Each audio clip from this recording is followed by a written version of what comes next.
teremos como tema do próximo painel estratégias para a reocupação dos centros urbanos.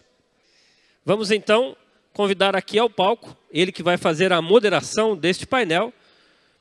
Eu convido o presidente do Conselho Consultivo da CEBIC, José Carlos Martins, a quem eu peço uma salva de palmas. Convido também, para fazer parte aqui do nosso palco, Marcelo Falcão, ele que é cofundador e diretor de novos negócios e comunicação da Soma Uma.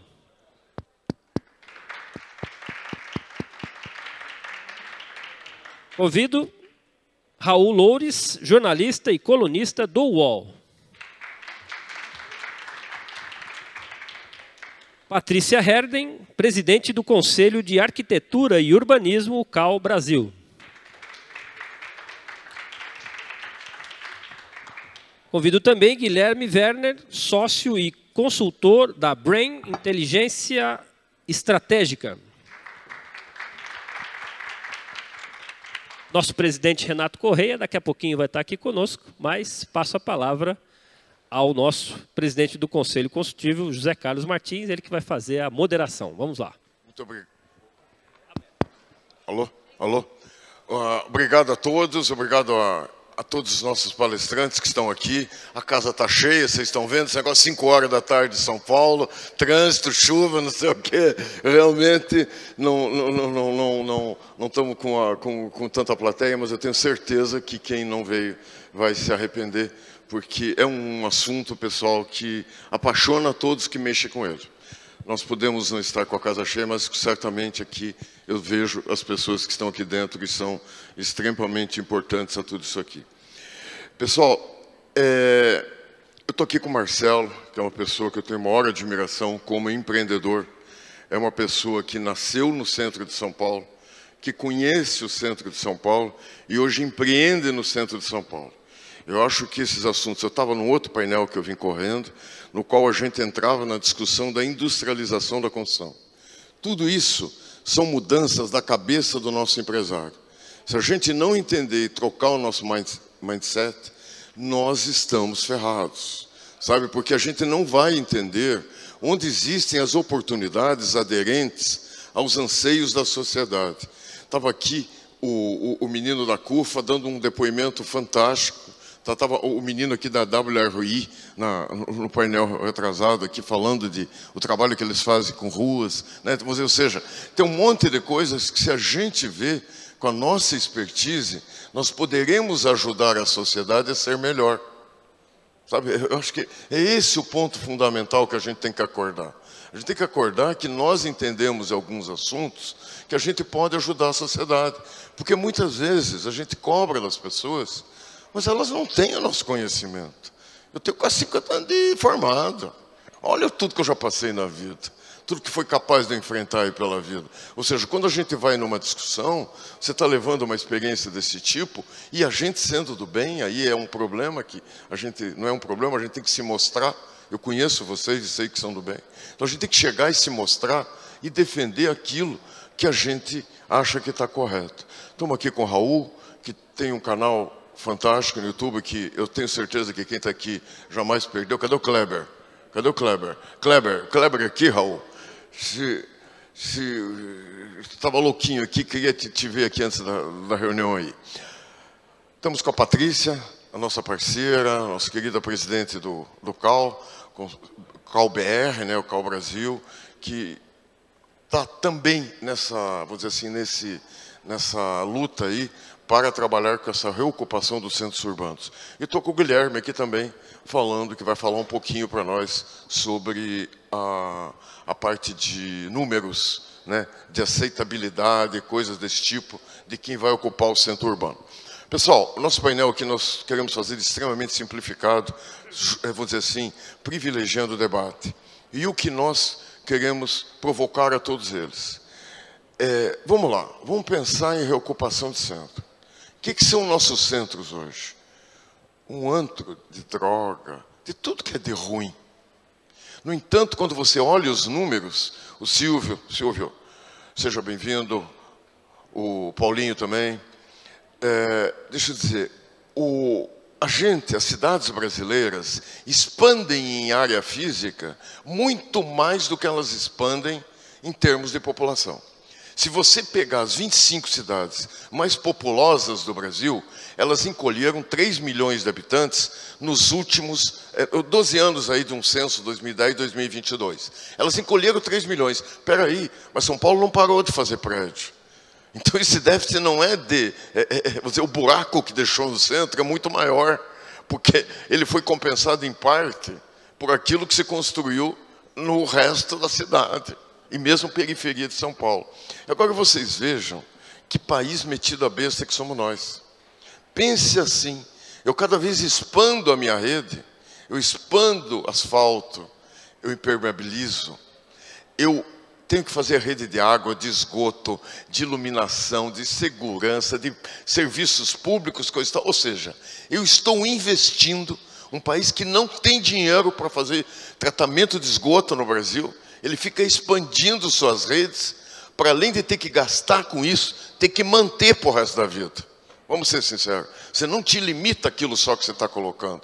Um dos maiores problemas de obras paralisadas, pessoal, as antigas, era que prefeito não tinha dinheiro para botar médico dentro da UPA. Então ele não deixava terminar, porque senão a responsabilidade era dele. Ou seja, a manutenção é uma coisa prioritária nisso tudo. Então vamos dizer assim, é bom as pessoas não terem que andar 2 horas para chegar no emprego. É bom para a segurança estar concentrado. É bom você viver com parques, com tudo isso. Poxa, é bom para todo mundo, é bom para nós que construímos, é um outro tipo de produto, né? É bom para todo. Quer ver? É um mercado ideal para o associado típico da CEBIC, porque as grandes incorporadoras não têm, ali não vai gerar uma escala que permite a elas trabalharem, não. É para o nosso associado típico, que é aquela empresa média, aquela empresa pequena, que vai ali e faz um empreendimento, 2, 3 por ano. Acabou-se, tá certo? Ou seja, é bom para todo mundo. E aí, José? O que se faz para esse troço rodar? Então, na verdade, a nossa provocação a vocês 4 aqui é quais são as propostas de vocês para que, vamos dizer, a gente estrategicamente pudesse avançar nessa coisa que é tão bom para todo mundo. Mas, no entanto, todo mundo fala e não sai do lugar. Tá? Então, era isso que eu queria aqui provocá-los. Eu queria começar pelo Guilherme, para que eles nos apresentassem números. Na sequência, a gente passa para o Raul. Boa tarde a todos, obrigado Zé, prazer estar com todos vocês.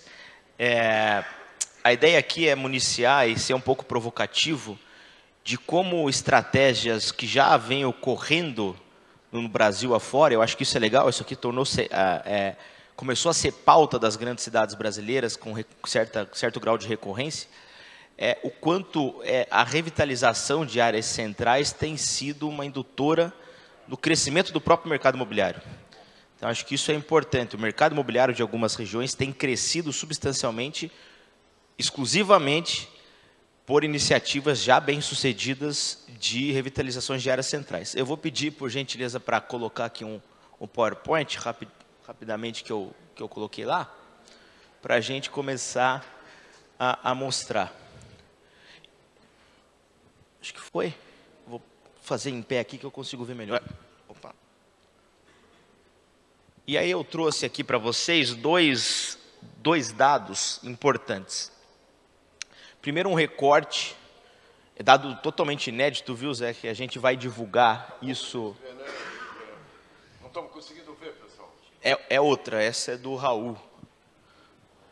Está escrito Guilherme no arquivo.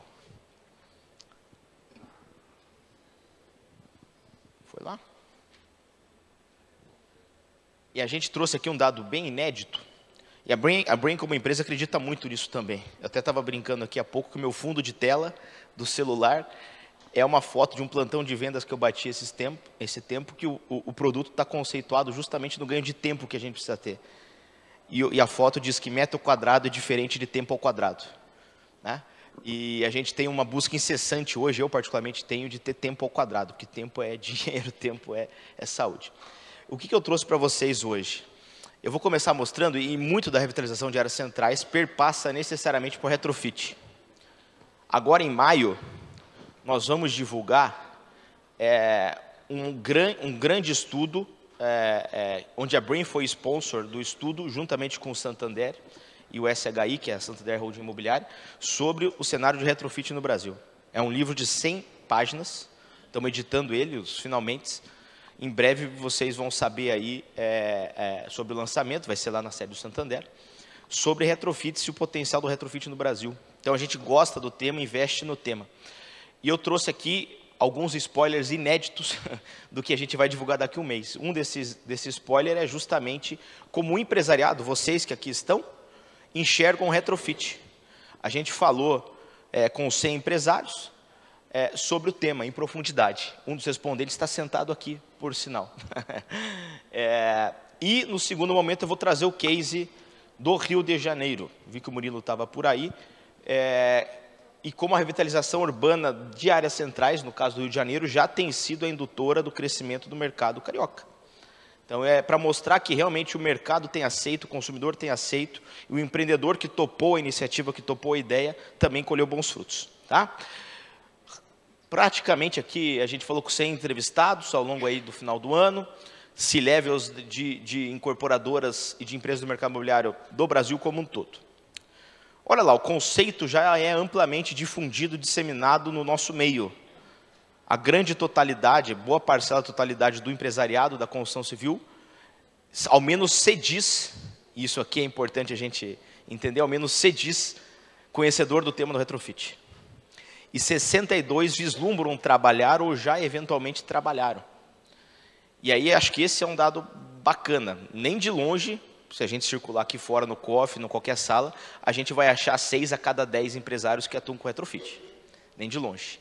Mas vejam que há perspectiva de pessoas investirem em produtos retrofitados, entendendo que isso cada vez mais vai se tornar recorrente e presente como estratégia de crescimento do nosso setor.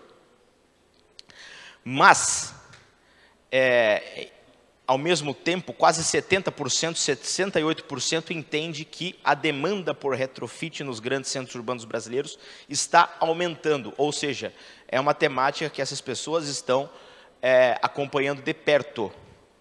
Né? Então, já há consciência instalada do nosso setor de que a gente precisa retrofitar imóveis por N motivos, como estratégia de crescimento das empresas e do nosso setor como um todo. Por outro lado, a gente tem barreiras importantes, barreiras regulatórias e dificuldades na leitura de vocês, empreendedores, de mensurar custo. A não obviedade de uma estrutura de custo dessa obra permeia a preocupação de vocês. E a barreira regulatória, idem. Perguntei para o Marcelo há 5 minutos atrás se ele vai lançar esse ano. Ele falou, tentarei, mas está difícil, por causa disso, daquilo ou daquilo lá. Né? Então, é a burocracia excessiva, a falta de clareza, o não entendimento dos técnicos de prefeituras e municípios do Brasil quanto a leis específicas e incentivos a retrofits. Né? E as principais barreiras que vocês, empresários, acham que são gargalos importantes para o desenvolvimento de retrofit no Brasil, basicamente são passivos de construção como um todo, custos de obra e custos da aquisição do imóvel. Ou seja, tem por vezes, e aí é bom pegar a opinião, por exemplo, do Marcelo, a leitura, por vezes falsa, de que se retrofitar o imóvel, o custo de compra, você não conseguiria repassar lá na frente porque eu não consigo vender, abre aspas, caro numa região central. Então, essa é uma preocupação iminente. E depois vem questões regulatórias. Tá? Quem não está olhando o retrofit, 27% de nós aqui, empresários do segmento da construção civil, não consegue identificar ainda oportunidades de implementar projetos retrofitados no Brasil. 15% das empresas relatam dificuldades em encaixar projetos de retrofit dentro das suas margens de lucro pretendidas. Ou seja, talvez seja até um não entendimento de colocar uma viabilidade em pé nesse tipo de negócio, pelo mindset já orientado ao Greenfield. Né? E, por fim, aqui rapidamente, só para provocar um pouco, eu trouxe os dados do Rio de Janeiro, aproveitando que o Murilo está chegando, para ele ficar feliz. Né, Murilo? Então, eu estou colocando aqui o centro do Rio de Janeiro como protagonista do mercado imobiliário do Rio de Janeiro. Acho que é de conhecimento de todos que o mercado imobiliário no Rio voltou a patamares muito positivos, seja de lançamento, seja de vendas. E o grande protagonista disso, o grande culpado disso, é também a região central do Rio. Se nós pegarmos o quadrante de Porto Maravilha e de Reviver Centro, esses dois quadrantes que aqui estão, essa é a oferta imobiliária primária no centro. Alguns já vermelhinhos estão esgotados, tá? Não tem mais unidade do incorporador. E todos esses pinguinhos aqui verdes são em produtos à venda, novos, retrofitados ou não, né? O que é legal a gente ver? A representatividade nos lançamentos do centro.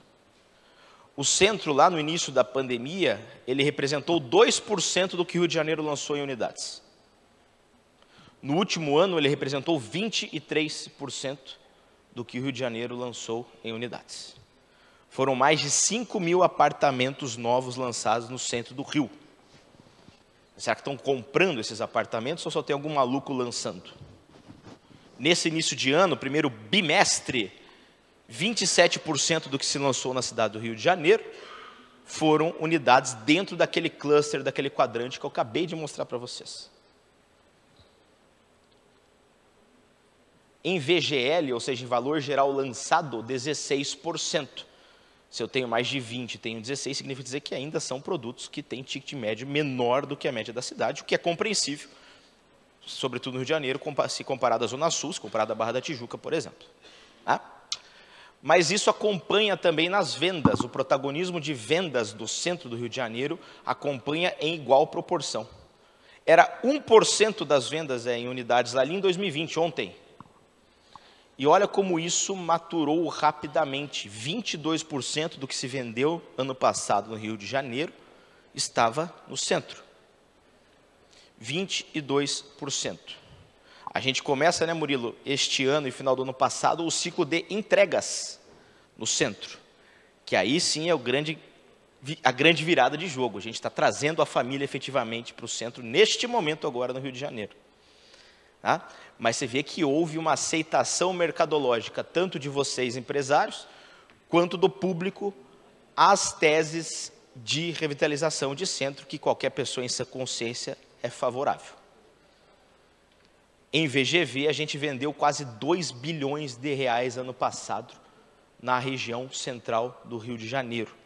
Se vocês olharem, talvez está pequenininho aqui, mas lá o Rio de Janeiro teve um ano excepcional ano passado. Foram mais de 23.000 unidades vendidas no município do Rio de Janeiro, das quais 5.000 estavam naquele quadrante nosso. Ou seja, 22%. Uma crescente muito, muito considerável. Tanto na área do porto, na área expandida também do centro. Isso decorre de, naturalmente, engajamento político na esfera municipal, mas também a consciência de vocês, empresários da construção civil, em entender isso como benéfico para a cidade, benéfico, naturalmente, para a sustentabilidade das suas empresas. Né? E olha que interessante, a velocidade de vendas dos produtos na região central do Rio, desde 2021, é superior, bem superior, à média da cidade do Rio de Janeiro, que está com boa velocidade. A gente está vendendo 65%, 57% dentro do ano. Não dá para falar que isso é ruim, longe disso. O que se lançou no centro ano passado vendeu 82% dentro do próprio ano. E o preço médio continua competitivo. Nós temos um preço médio menor do que a média da cidade do Rio de Janeiro como um todo. Né? Nós estamos hoje naquele cluster a um preço médio de 10, mas olha que não é um distanciamento tão substancial à lógica da cidade. Ou seja, aí, mesmo que isso resulte, ainda que isso resulte efetivamente um ganho urbanístico para a cidade, que o centro seja revalorizado, repovoado, as pessoas não estão perdendo dinheiro em empreender no centro. É importante saber disso. Né? Está sendo bom para todos, para a cidade, para quem frequenta a região e para quem empreende na região. E por fim, meu último slide, a gente recorrentemente tem sido contratado e é contratado por vocês, incorporadores, para estudar produtos. E a demanda para nós, não que seja uma verdade absoluta, mas nós somos uma pontinha do termômetro, o arquiteto é outro, etc. As pessoas nos acessam sempre quando estão olhando terrenos, comprando, desenvolvendo, né? A demanda para nós de estudos na região central do Rio de Janeiro por incorporadores, de pequenos, médios e grandes, aumentou substancialmente nos últimos anos. Então a gente fez milhares, literalmente milhares, de questionários aplicados com quem quer comprar um imóvel no Rio de Janeiro.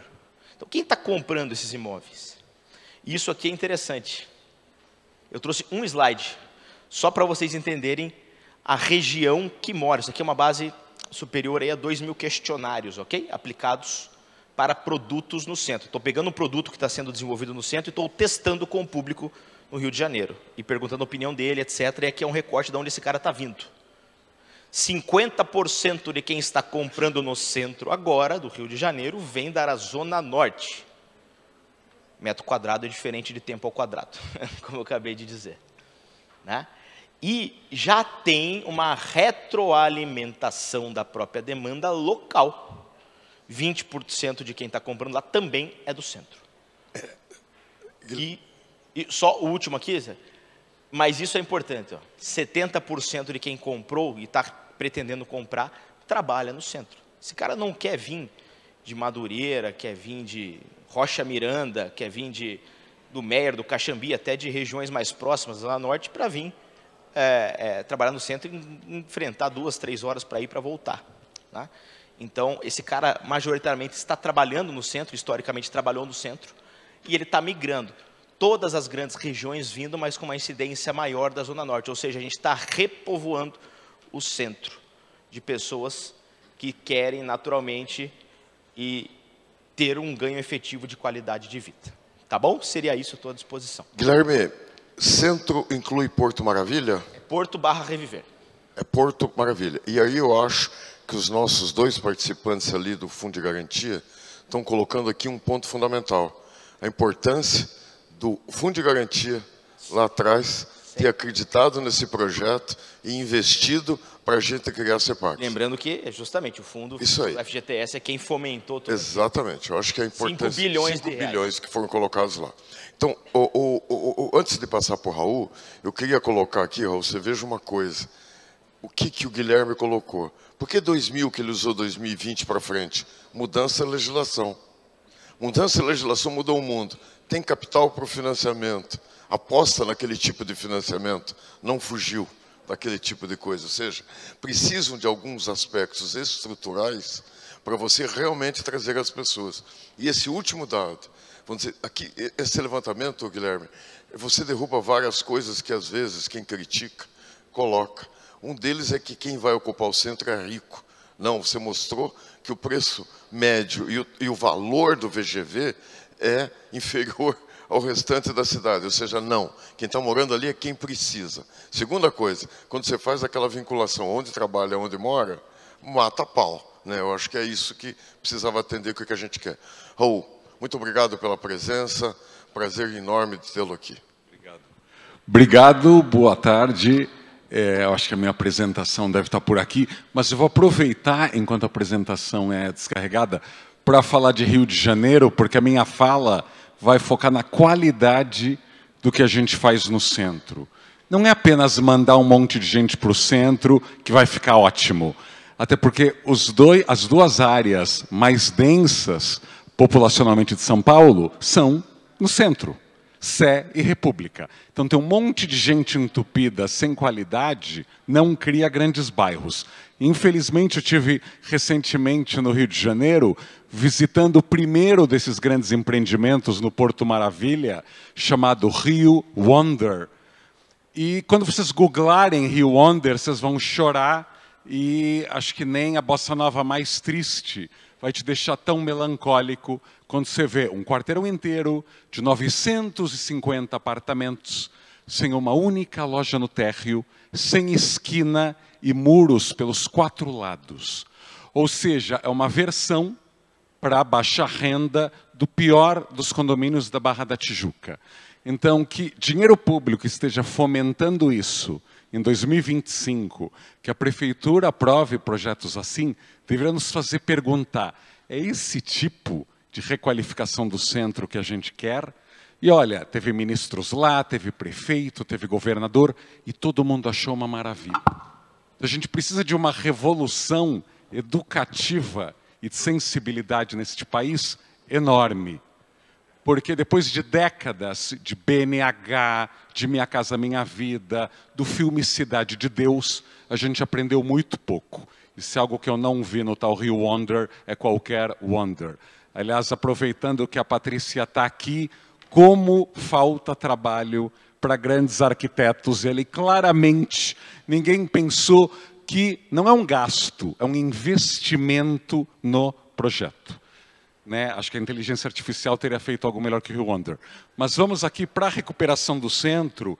Eu vou falar apenas, como são apenas 10 minutos, eu já gastei aí eu vou falar de alguns programas que estão lá no meu canal no YouTube, o São Paulo nas Alturas. Eu já fiz dezenas de programas sobre centros históricos, mas eu vou tentar fazer um resumo aqui acelerado e rápido. Este foi um dos programas que eu fiz em Lisboa, Lisboa nas Alturas, chamado Restauro de Bilhões, porque eu conto lá nesse vídeo como Lisboa restaurou 7.000 prédios históricos em uma década. É mais do que nos últimos 30 anos São Paulo, Rio, Salvador e Recife juntas. Lisboa, que era chamada até recentemente de Havana da Europa. E não era elogio, não tinha nada a ver com rum ou com mambo. Era uma cidade aí decrépita. E houve uma série de regras, claro, são 6 vídeos, não vou conseguir contar tudo aqui. Então, só as 2 coisas aí mais importantes desses vídeos. O Manuel Salgado, o grande secretário de urbanismo de Lisboa, por 12 anos falou: ao contrário de vocês no Brasil, ele ainda me provocou, que preferem restaurar prédios, palácios, museus, aqui a gente começou pela melhoria dos bairros. Se um bairro degradado melhora, os investidores, o mercado vão atrás. Até os herdeiros de imóveis que já perderam aí qualquer confiança na área. Então ele falou, começa por iluminação, começa por limpeza, por segurança. E aí aos poucos, né, verde, sombra, e aí aos poucos investidores virão. Gastar 300 milhões ou 500 milhões no prédio bonitinho, num bairro caindo aos pedaços, quem é de São Paulo sabe muito bem o que aconteceu na Luz nos últimos 30 anos. Né? Já não há mais a manifestação artística que não tenha um teatro, ou um museu, ou um equipamento cultural na região da Luz, e o bairro não mudou em nada. E a segunda coisa, ele conversou com cada técnico da Prefeitura de Lisboa para acelerar num momento que o país estava quebrado. Ele dizia, todo mundo ali foi meu aluno, então precisei convencer cada um que em vez de falar, vamos raspar 8 vezes cada parede, para saber se é bege ou ocre, e vamos exigir filmes, fotos de cada etapa do restauro, que vai levar 12 anos, vamos acelerar, porque tempo é tão importante aí quanto o metro quadrado. Cidade do México, a gente não tem a desculpa de falar que a Cidade do México na União Europeia, ou que a Cidade do México é riquíssima, ou que eles são japoneses ou alemães e tem uma cultura diferente da nossa. A Cidade do México tem terremoto a cada 20 anos. E os cartéis deles fazem aquela facção das 3 letrinhas parecer amadora. E ainda assim, a Cidade do México conseguiu restaurar 660 quarteirões de um centro histórico que existe há mais de 700 anos. Aqui no Brasil a gente briga e discute quando um casarão dos anos 30 mudou de cor. Lá eles têm ruínas de pirâmides no centro histórico. Eles têm prédios de 1500 no centro histórico. E eles conseguiram, juntando aí Carlos Slim, um prefeito de extrema esquerda, populista, e um presidente de direita conservador de uma cidade pequena do país, Guanajuato. E Fox, López Obrador e Slim conseguiram se unir e conseguiram conversar. E fizeram algo, sem saber aí do case de Lisboa, que é melhorar a calçada, é melhorar o piso, a iluminação, ativar a área. E o metro quadrado na Calle Madeiro, que é um dos principais calçadões do centro histórico, passou de $600 o metro quadrado para $4.000 o metro quadrado em 15 anos. De novo, 15 anos com um terremoto no meio. São também 4 vídeos da Cidade do México, para quem quiser se inscrever no canal, desculpem o merchan. E aí vamos para esse vídeo que eu fiz sobre o Palácio dos Correios. A reforma foi anunciada com concurso de arquitetura, presidente, em 1997, quando todo mundo aqui era criança ou adolescente, em 97. Então não deu tempo ainda de usar esse prédio de 15.000 metros quadrados. Imagina, Fernando Henrique ainda era presidente quando esse concurso foi feito. E esse prédio continua vazio. Minto, tem 500 metros quadrados ocupados dos 15.000. Fica no Anhangabaú, então não é um lugar muito visível, né, nem está tão perto assim da Prefeitura de São Paulo, mas está lá vazio e restaurado.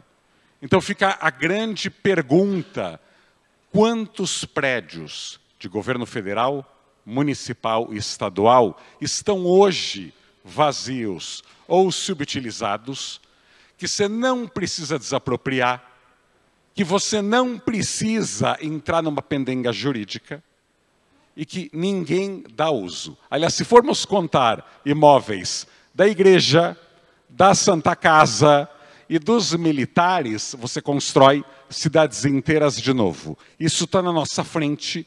E se você vai para Salvador, você vai para Recife, você vai para Curitiba, você vai prédios públicos sem uso, enquanto a gente está criando centros tecnológicos longe de tudo. Morar no centro, outro grande tema. Esse prédio que vocês estão vendo na foto é o antigo Hotel Hilton, projetado pela Maria Bardelli e pelo Hermano Cifredi nos anos 60, com paisagismo, piscina e aqueles painéis ali desenhados pelo Burle Marx, e que há muitos anos é alugado pelo TJ São Paulo. Quase todo o centro do Brasil tem repartições públicas, centros culturais. Repartições públicas e centros culturais. E os próprios governos, e nós como sociedade, não pensamos em criar habitação. É como se a habitação não fosse nobre o suficiente para um prédio histórico. Então, haja repartição, haja museu.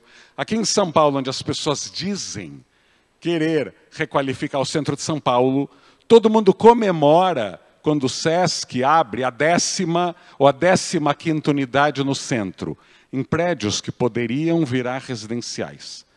Mas logo, logo o centro de São Paulo vai ter mais museus que Nova York, mas tem 400 prédios vazios que poderiam ter moradia.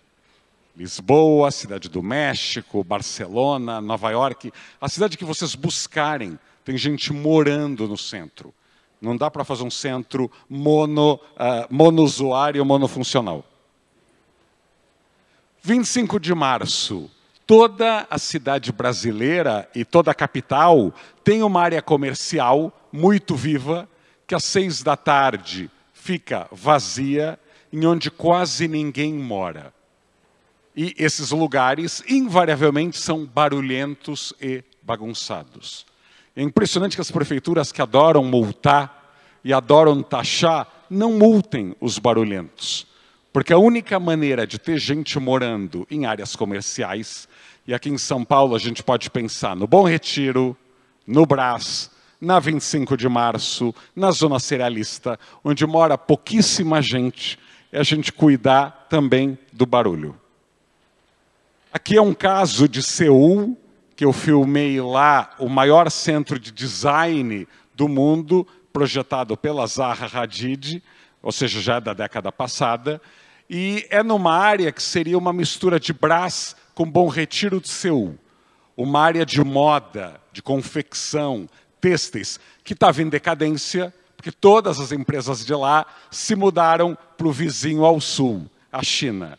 E o que eles fizeram? Demoliram o antigo estádio de futebol, e a Zaha brincou, criando a versão dela de estádio de futebol, e que é a maior escola de design do mundo, em onde todas essas empresas, ou seja, os vovôs e vovós do têxtil, se juntam aos jovens que estão aprendendo design hoje para acrescentar valor. Ou seja, valor agregado. A gente tem que descobrir isso nos nossos centros históricos. Quais são as vocações econômicas? Quais são os empregos do amanhã? Vamos colocar um monte de gente num lugar onde não tem emprego, onde os empregos estão desaparecendo. Isso também serve para o Porto Maravilha. Mercados. A gente está num século onde quem ainda não usa Monjaro ou Ozempic vai pensar mais no que come. Se a comida é orgânica, se a comida não é calórica, quanto se exercita. Logo, logo o Brasil vai ter mais academias que farmácias. Mas poucas cidades brasileiras têm um grande mercado. A gente vai para Lisboa, Madrid, Barcelona, Copenhague e se deslumbra com os mercados em países que não são tropicais, em países que não têm a nossa diversidade de frutas, de verduras e de vegetais, e poucos mercados no Brasil, de fato, fazem bem ou participam da vida urbana dos centros. Normalmente são caixotões que só sabem botar o lixo na calçada e pouco mais.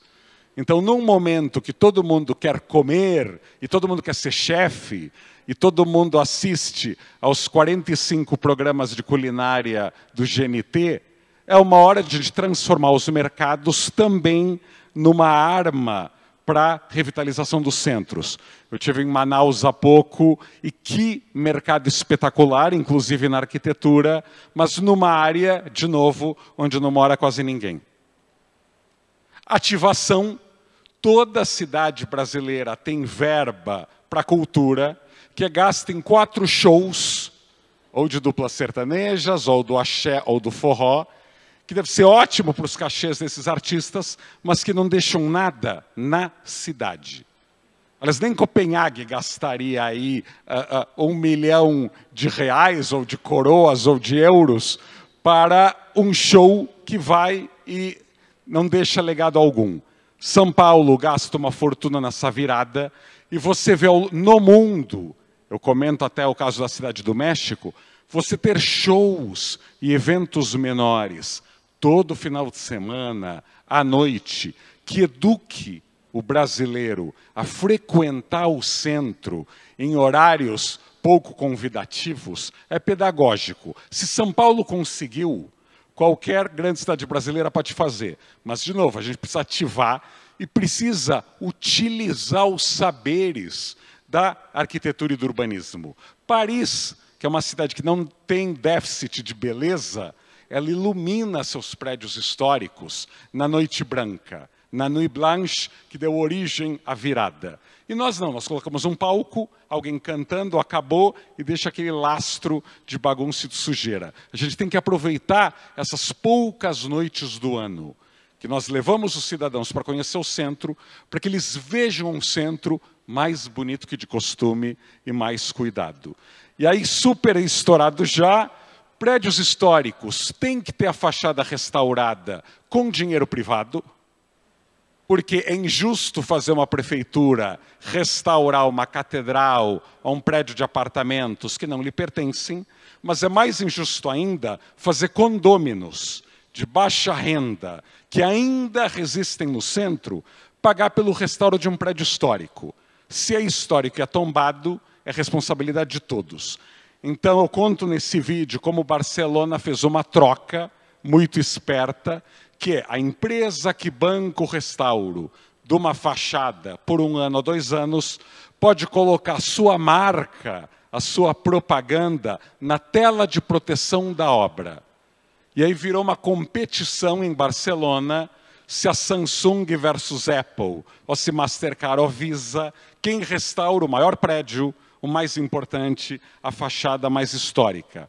E cá entre nós, eles restauraram todos os prédios do Gaudí, todos, sem ter um dinheiro da prefeitura catalã. E, por último, tem esse vídeo que eu fiz lá em Manaus, que eu brinco os 10 mandamentos, mais ou menos um resumo do que eu falei. E, por último, os gringos estão chegando porque as nossas cidades só vão conseguir se tornar desejáveis para estudantes, capitalistas, investidores, para chineses, para europeus, quando essas cidades parecerem mais seguras. A gente tem fracassado loucamente na questão da segurança e a gente não pode evitar aí o bode e o elefante na sala.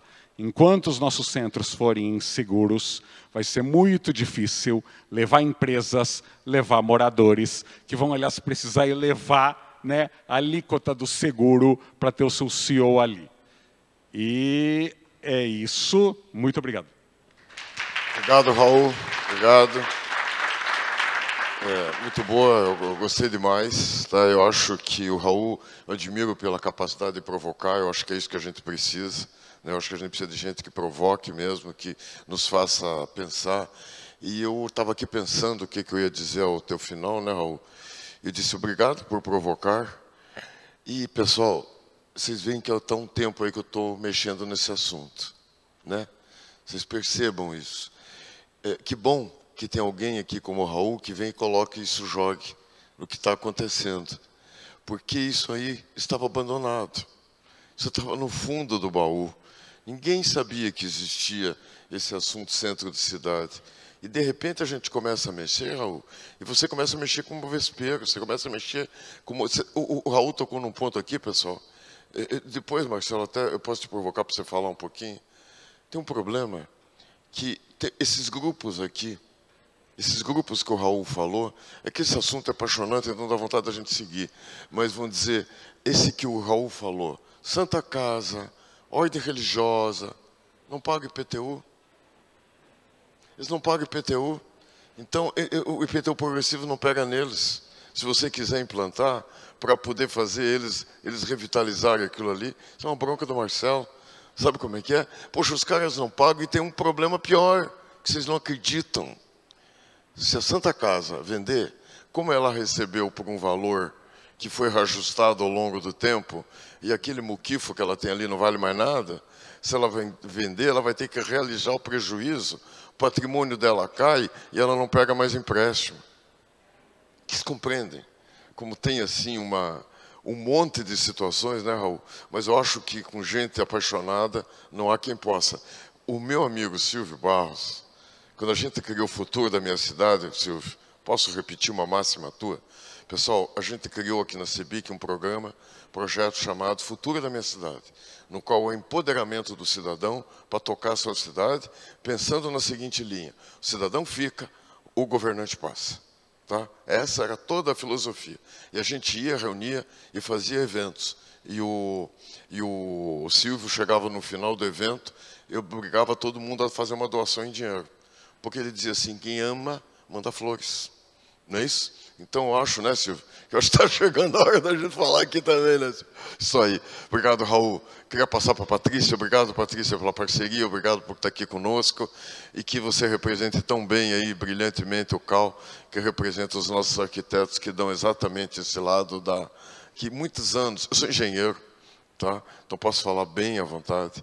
Né, que de repente a gente foi invadido por engenharia, e engenharia não é o belo, e daí isso não cativa as pessoas, isso não estimula as pessoas a cuidarem daquilo. Tá? Então, boa tarde. Zé Carlos, agora você me colocou numa saia justa, né? Falar depois do Raul aqui não está uma coisa muito fácil, né? Ainda mais uma fala de Raul ilustrada com poesia e com imagens, aí a minha saia ficou mais justa ainda. Mas espero aqui cumprir esse papel de falar de algo tão sensível como são os centros urbanos, colocando mais uma camada. Quando esses centros urbanos eles forem também centros históricos, aí a coisa complica.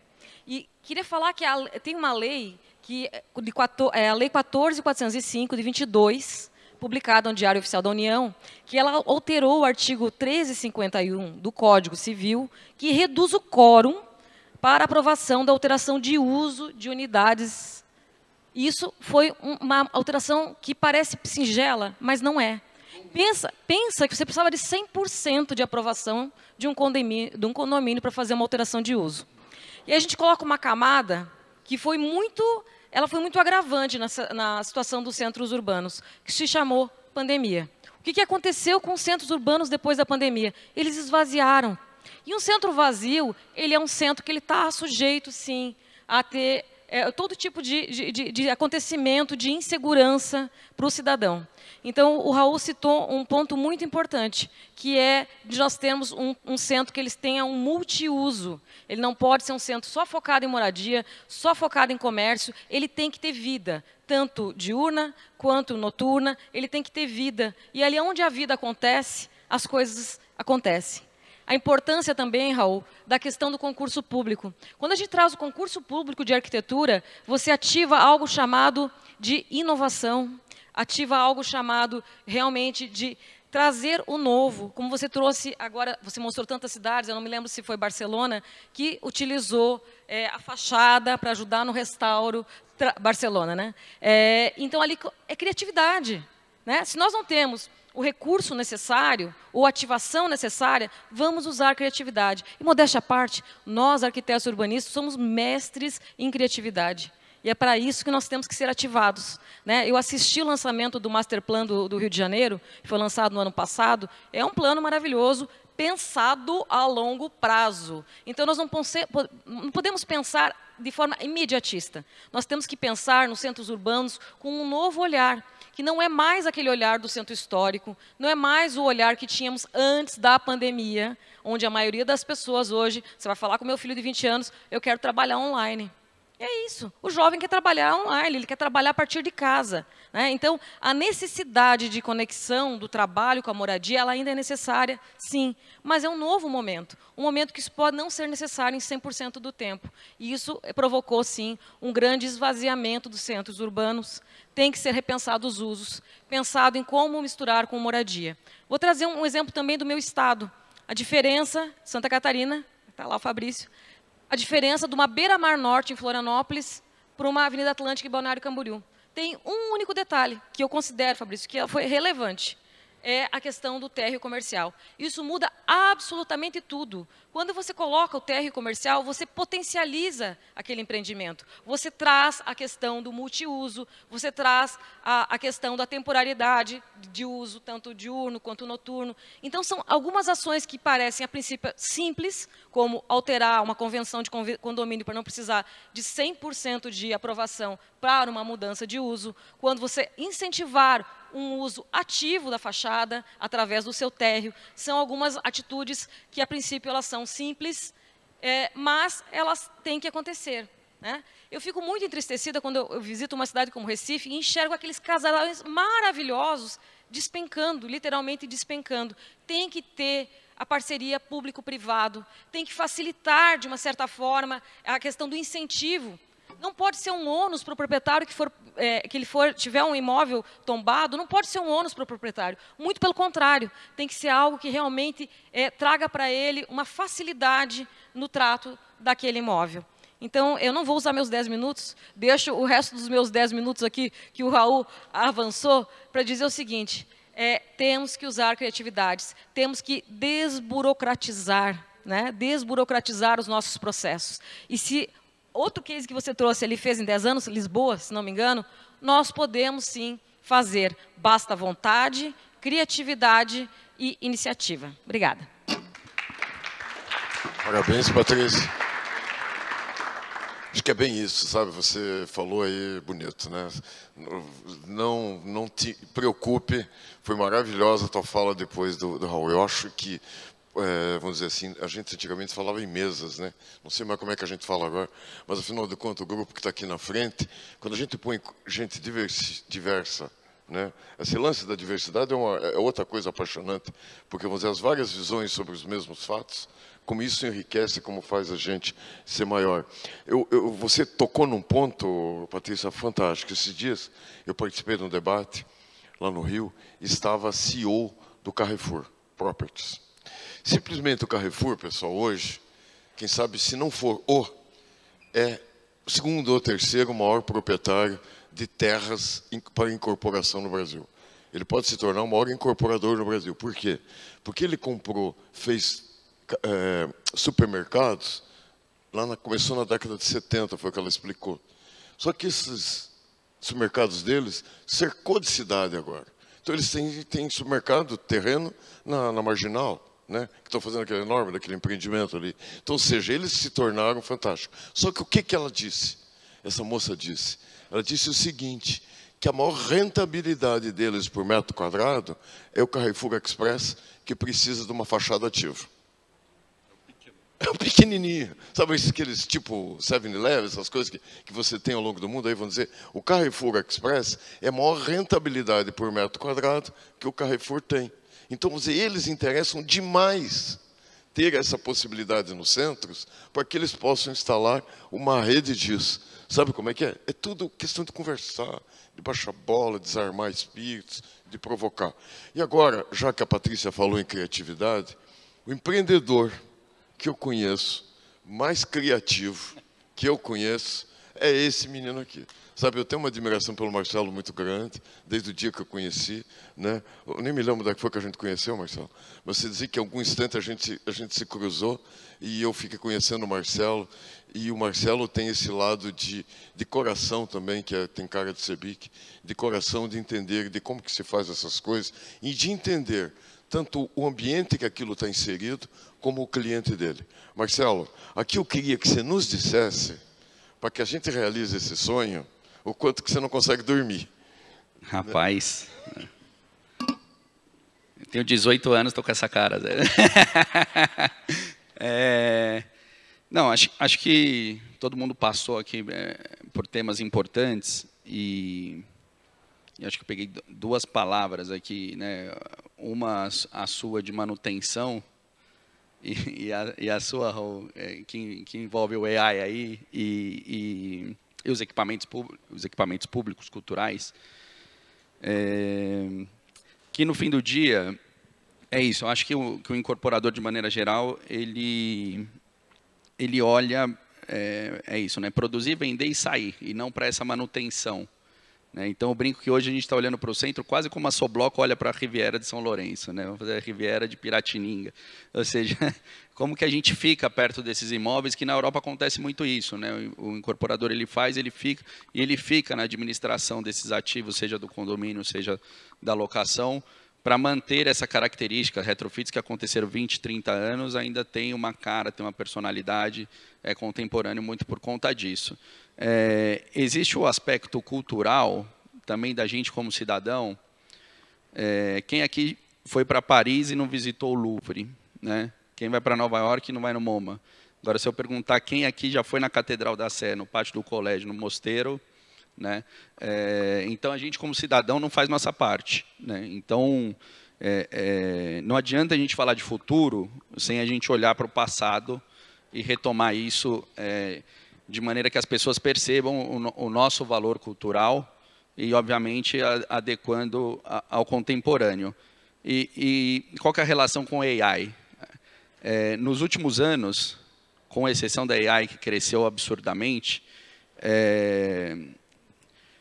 os três pilares dentro do comércio que mais cresce conectado a ESG e sustentabilidade, né? 2, wellness, bem-estar, né? E 3, o second hand, né? Que é o mercado. Então, quando a gente fala de retrofit, quando a gente fala de requalificação urbana, a gente está falando das três coisas ao mesmo tempo, né? Qual que é o potencial disso? Eu vou passar aqui rapidamente. Essa aqui é uma palestra que a gente faz um pouco mais extensa, mas não vou falar de mim aqui. A ideia é que, né, a gente quer transformar a maneira como a gente vê a cidade. A Soma 1 ela existe há um pouco mais de 5 anos, com foco, obviamente, aí, requalificação dos centros históricos, né? A gente brinca que faz mais sentido a gente fazer retrofit no centro do Rio de Janeiro do que no Itaim, né? Então, a gente está olhando para uma coisa mais ampla, o retrofit urbano, né? A requalificação urbana. A gente tem um braço muito forte de pesquisa e desenvolvimento e atuação em rede, né? Que é um pouco do braço criativo aqui que o Zé está falando, que é como que a gente conecta o pequeno empreendedor, né? A gente fala dos mercados, né? O orgânico, etc. As pessoas, né? O comportamento de consumo mudou. As pessoas querem cada vez mais saber o que comem, o que vestem, por que não onde moram, né? Então, essa é a nossa provocação como uma empresa do setor imobiliário, e a gente tenta conectar aí o pequeno empreendedor à indústria. E é muito importante esse espaço aqui. Então, muito obrigado aí, Zé, pelo convite. Assim como o Fajardo, o Raul, entre tantos outros, a gente acredita, né, que o edifício mais sustentável é aquele que já está construído, e temos esse compromisso, somos signatários aí do Pacto Global da ONU, das ODS de 11 a 13. A gente tem um recorte, Raul, isso é uma matéria de 2019, feita pela Ana Gabriela, da USP, trazendo um recorte de mercado imobiliário. Então, se a gente pegar aqui esses 40% aqui entre construtoras, incorporadoras e imobiliárias, basicamente, 40% dos ativos que a gente tem, República, são ativos monoproprietários. Tá? E não necessariamente de incorporadoras, mas de holding familiares, né? O pessoal muito do varejo, foi crescendo, adquirindo imóveis. Então, qual que é a oportunidade que não tem aí? Depois, né, o centro, depois da pandemia, isso piorou um pouco.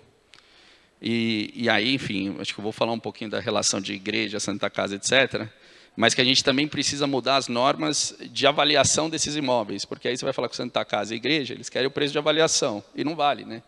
Vale 1/4 disso. Então, esse é um dos problemas que a gente tem muito sérios, além dos que o Zé comentou aqui. Por que a gente acredita? Porque é um parque imobiliário existente ocioso, valor de mercado depreciado, possibilidade de aquisição em escala, uma criação de massa crítica, né? A partir do momento que a gente vai adquirindo e fazendo esses imóveis, a gente consegue gerar valor e trazer mais valor para esses ativos, para essa região, trazendo vida, movimento, iluminação, segurança e por aí vai. Hoje a gente tem um alinhamento institucional, os incentivos fiscais, é uma transformação de impacto, e geração de valor com alto potencial. Isso aqui é um pouco do que já aconteceu no centro, quando a gente estuda requalificação urbana mundo afora, necessariamente ela começa pelos criativos, então seja com incentivo da iniciativa privada ou não, né, porque os aluguéis estão mais baratos, é ali que eles vão empreender e vão montar seus lugares, então, seus estabelecimentos. Então, isso começa no centro há algum tempo. Isso é a iniciativa privada, no processo de transformação, e aqui um pouco dos panoramas de incentivo, né? Ou seja, também tem incentivos, mas aí a gente precisa sair da zona de conforto também e fazer com que isso saia do papel. Então, a gente tem batido bastante nisso. A Caixa anunciou recentemente uma linha para retrofit, e o próprio Desenvolve SP, que é o Banco de Fomento aqui do Estado também. Então, a gente está brigando ali para ver o que a gente consegue tirar do papel. E qual que é a maneira que a gente faz, né? A gente nem gosta dos anglicismos, mas aqui, talvez para o mercado financeiro entender melhor, a gente precisa falar do Ways of Work da Soma Uma.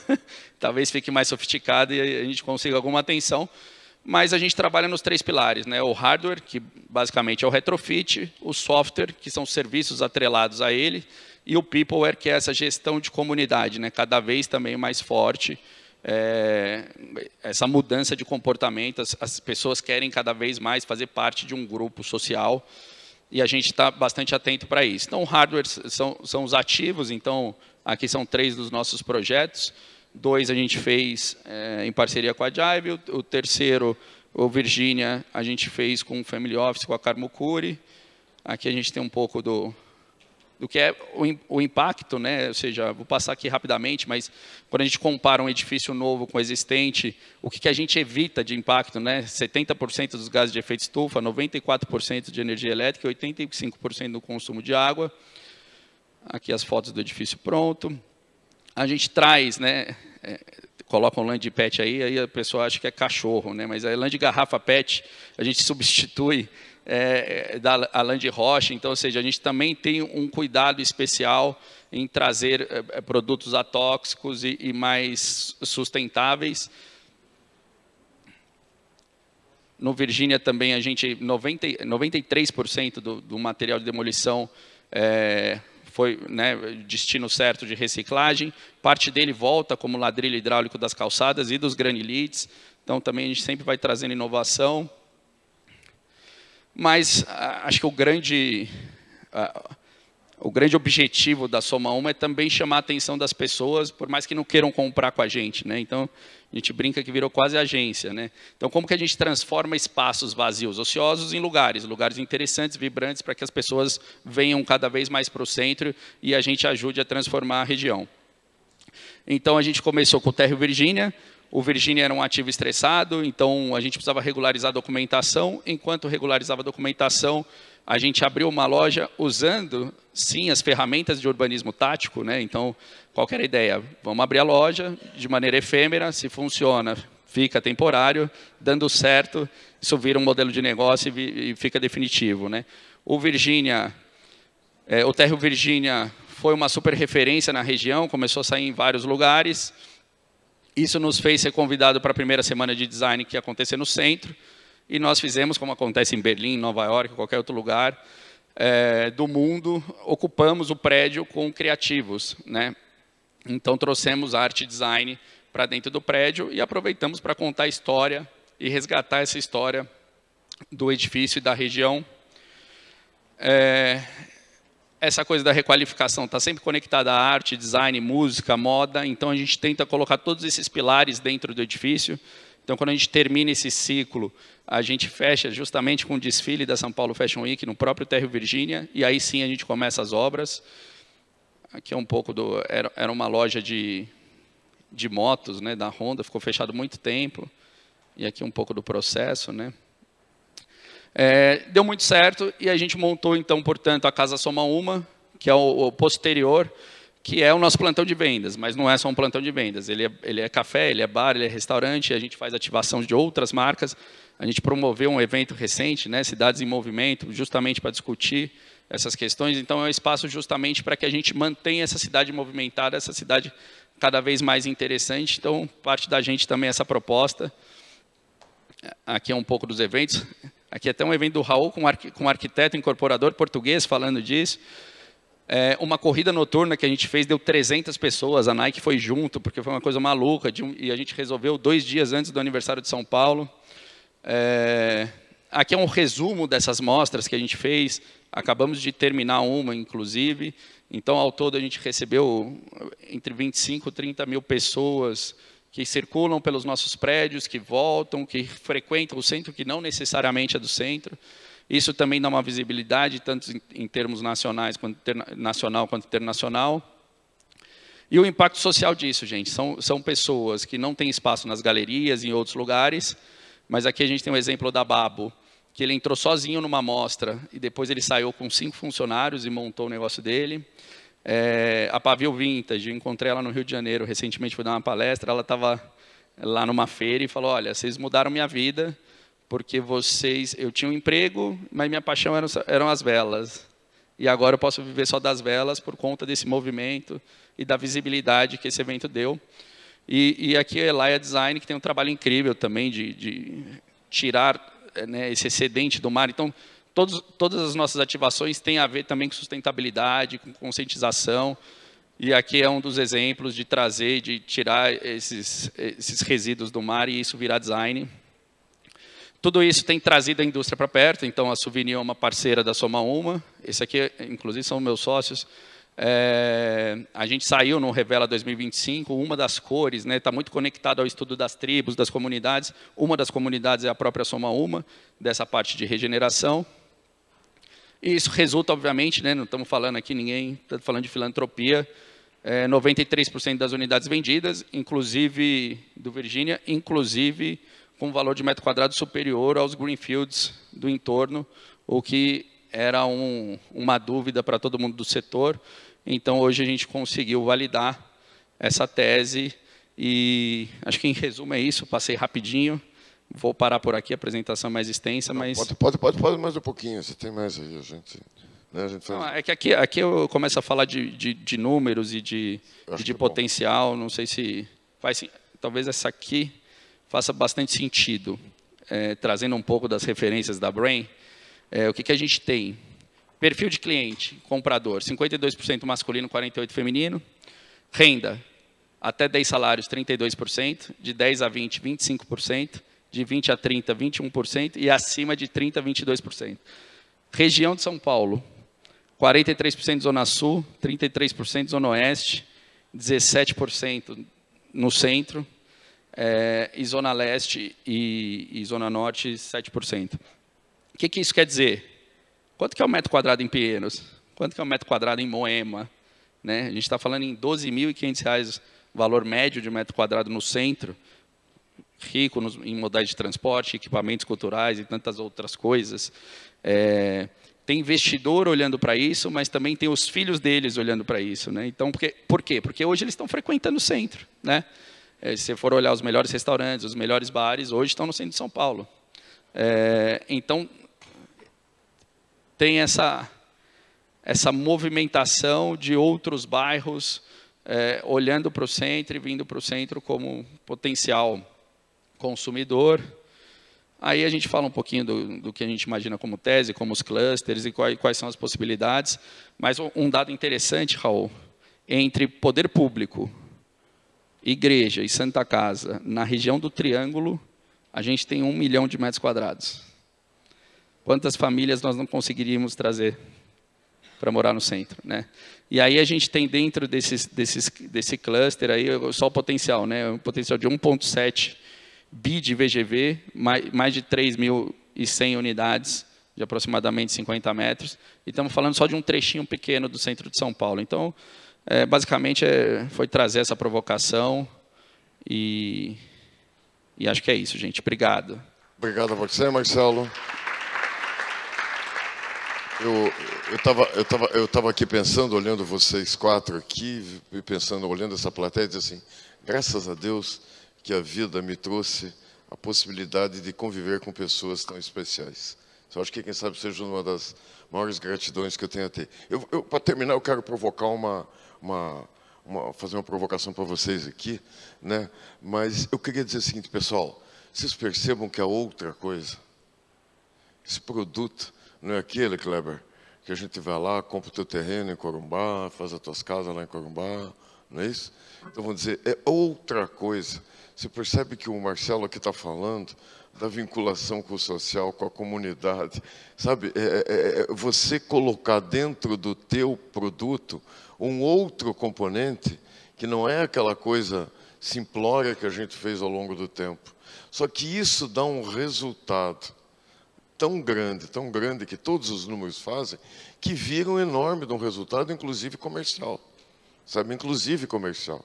Eu acho que isso, uma outra hora, o pessoal aqui, o Marcelo já está de saco cheio de ver falar, mas a Patrícia, o Guilherme não viram, que são as coisas que eu coloco, e até antes de provocá-los, que é assim, a minha cabeça é que primeiro, isso a gente tem que falar,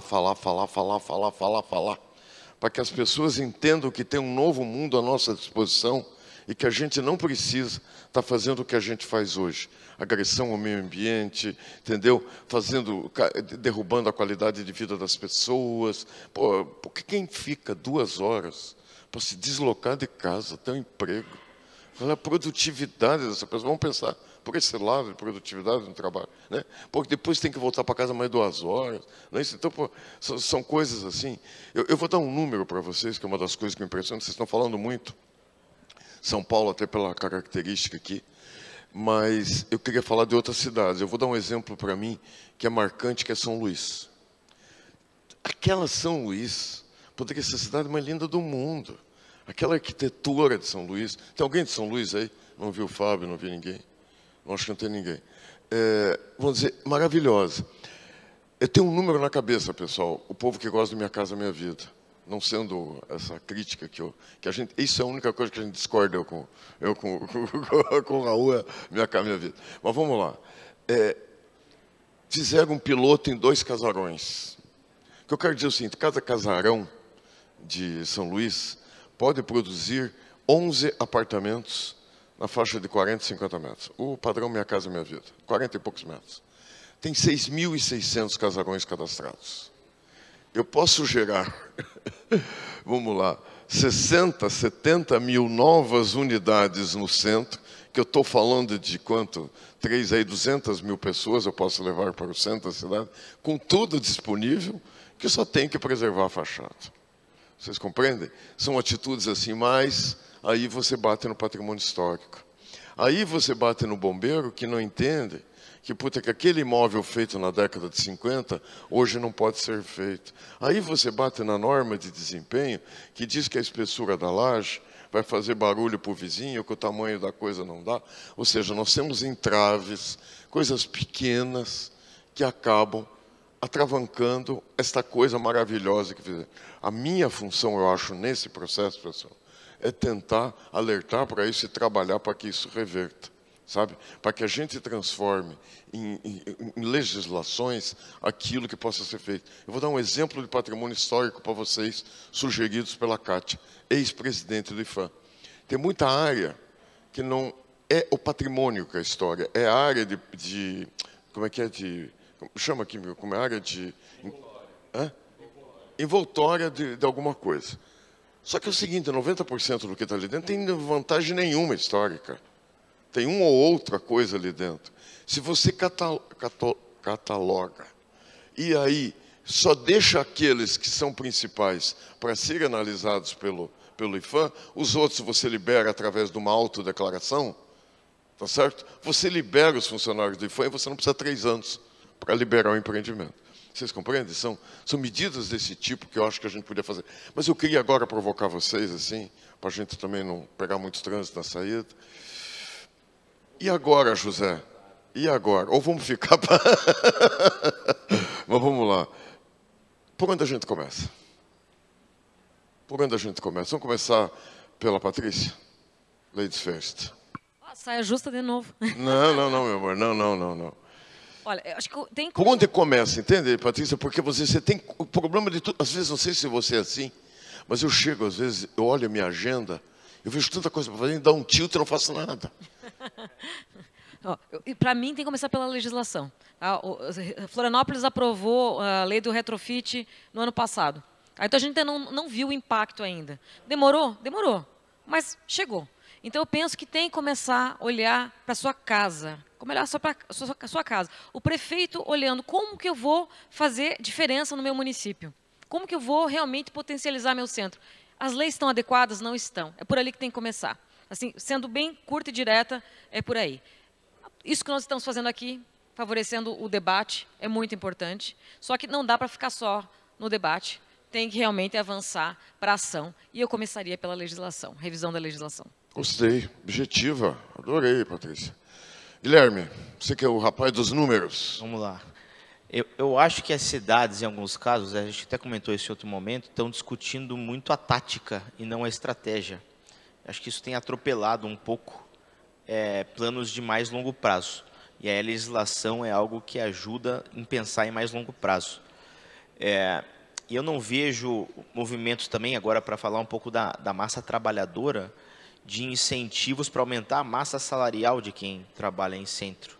Isso tocou num ponto fundamental, Guilherme. Boa qualidade de emprego no centro. Não é só o funcionário do Comer, que é importante, naturalmente, isso, o funcionário do Comer, mas trazer massa salarial, ou seja, aumentar o volume de empregos e o rendimento médio daquele trabalhador do centro. Perfeito. A gente tem estratégias pontuais. O vídeo do Raul sobre Curitiba fala isso, da estratégia da E-Banks lá no Edifício Itália, em Curitiba. Né? Mas eu acho que esse aumento da massa salarial pode ser um indutor importante do crescimento dos centros, usando naturalmente as revisões de planos diretores que várias cidades passam, ano a ano, grandes cidades passando por revisões de plano e deixando isso esquecido. Então, eu acho que incentivos fiscais são importantes para catalisar esse crescimento de massa salarial no centro. Não vamos chamar de incentivo, Guilherme? Por exemplo, São Paulo criou a palavra subvenção. Eu acho que devia ser outro nome. Porque é o seguinte, cada casa que você põe no centro, você não gasta, tudo que você vai gastar lá na ponta. É uma economia de recurso público ao você ajudar as pessoas a ter acesso à sua habitação no centro. O último vai ficar você, Raul. Vou pegar o Marcelo aqui. É que eu só acho que a subvenção é uma política pública urbana. Isso. Porque muito se confunde com política habitacional, e não é. Não. Né? Então, não, no fundo, é um incentivo. Não. É programa, vou dizer assim, é política urbana. É isso. Concordo. E com todas as dificuldades que tem o retrofit. Inclusive, quando eu vi ali a aquisição do edifício, para mim, eu estava entendendo que a complexidade... Porque você, no fundo, é muito diferente do terreno, né? Você precisa pagar o edifício, o aporte de capital é muito maior. Eu tinha até entendido que era nesse sentido, assim, porque esse é um dos gargalos, né? Então, a subvenção veio um pouco para compensar isso. Qual que é a pergunta? Quando a gente começa? Ah, Zé, já começamos, né? Acho que começamos fazendo, começamos pela pior parte. Mas eu concordo que a legislação é um ponto. Eu já olho para uma coisa federal, porque aí já vai descendo e vai, né? Mas é importante começar nos municípios.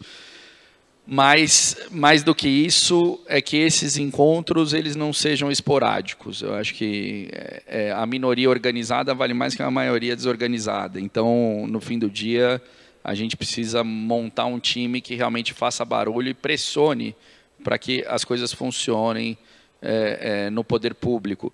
E, principalmente, para que se crie uma maneira né, porque desburocratizar, vem as leis, etc., e falar, agora melhorou. Quando você entra lá, o processo é outro. E aí, assim, porque criam esses grupos, mas como que a gente pressiona para fazer acontecer, né, de juntar bombeiro, de juntar norma técnica, de juntar todo mundo e falar, ó, protocolamos um projeto, atendeu o Comunique-se, tem mais alguma pendência? 3 dias, marcou, sentou com esse grupo, resolveu, aprovou. Prova por decurso de prazo, né? Porque senão, assim, sempre vai ser um gargalo, entendeu? Tá, então eu vou tentar resumir antes de passar para o Raul, porque o Raul vai fazer um pouquinho diferente. A Patrícia fala em legislação. O Guilherme fala em qualidade dos empregos, incentivos fiscais. E você fala, de alguma forma, de acelerar aprovações. Acho que é mais ou menos a dor do que cada um sente no dia a dia. Não é isso? Vamos dizer, como consultor, como arquiteto, não é isso? Ela está limitada na legislação, cada um no seu. Raul, agora, por onde a gente começa? Utilizando esta vasta experiência internacional. Porque eu sempre acredito que a gente não tem que inventar a roda. Tá certo? Tanta gente já quebrou a cara com coisas que não deram certo. Por onde você acha que você usou? Você deu belos exemplos aí. Você deu o exemplo de Lisboa, né? Você deu o exemplo de Barcelona, incentivo a misturar a recuperação de uma fachada com publicidade, né? Sei lá, se você tivesse que... Lógico que não é a varinha mágica, não existe isso. Você sabe o que a gente fez? Eu vou, ao final, entregar um exemplar de cada um desse produto que a gente fez aqui, que a gente reuniu 6 cidades, São Paulo, Rio, Belo Horizonte, Salvador, Recife, qual foi outro, Marcelo? São Luís. Nós reunimos a pessoa da prefeitura que tocou o assunto. Daí nós reunimos 3 empresários. Foi lá que eu conheci você. Tá? Recife é um caso interessante, porque a Ana, que cuida lá do Recentro, né? Isso. Ela é como se fosse a prefeita do centro. Isso. Né? E aí, quando eles fazem as ativações no centro, Casa Cor, etc., eles montam, é quase como um poupa-tempo de aprovação. Você vai lá e aprova, sai com aquele negócio resolvido, sabe? Aí a gente até perguntou, isso fica direto? Ela, não, só são durante a Casa Cor. Mas seria esse poupa-tempo da aprovação, acho que é um caminho. Pois é, esses dias me falaram um Grapoab, entende? Mas, tá bom. É diferente. Tá bom.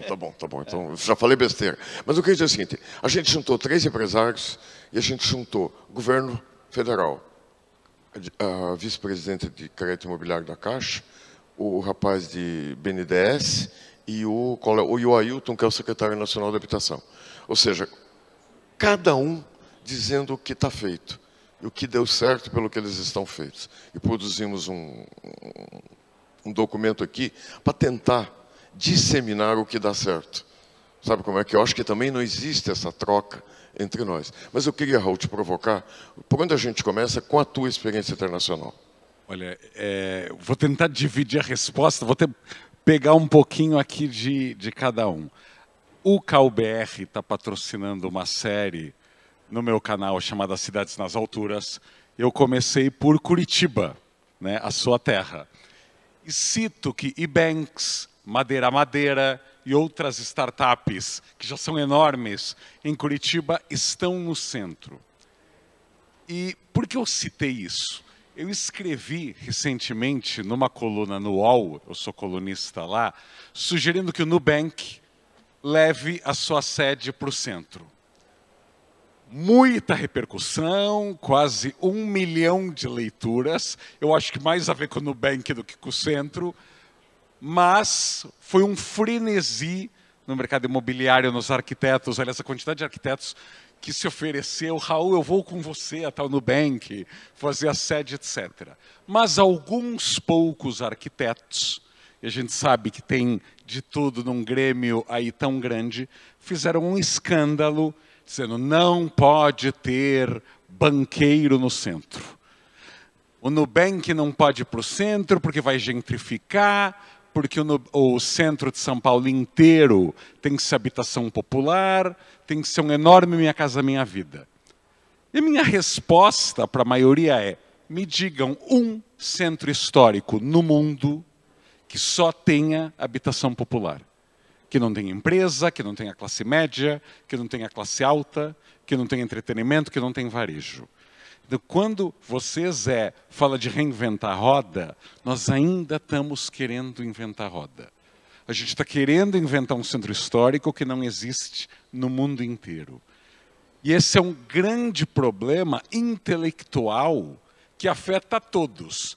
Desde esse menino do PCO, PSTU, que me criticava das redes sociais, aos nossos empresários. Se a gente estivesse debatendo nesta mesa imaginária sobre Dubai ou Orlando, provavelmente a plateia está cheia.